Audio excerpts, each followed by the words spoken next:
ابا یزید بسطامی رحمه الله وفات کېدلو نو لاول یې وژړل او ښه ډېر یې وژړل په چغو چغو.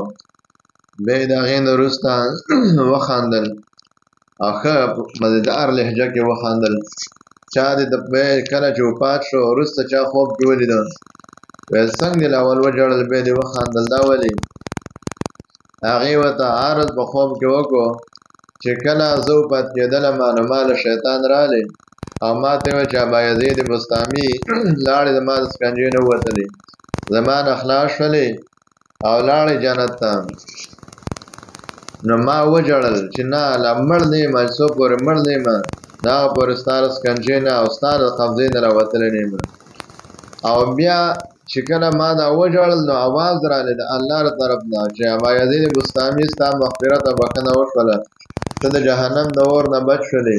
نو ما په دې وجه باندې وخندل. نو محترمو موږ او تاسو هم دغه را روان دي. پکار دا ده چې موږ او تاسو هم د دغه ځای لپاره ډېر سوچ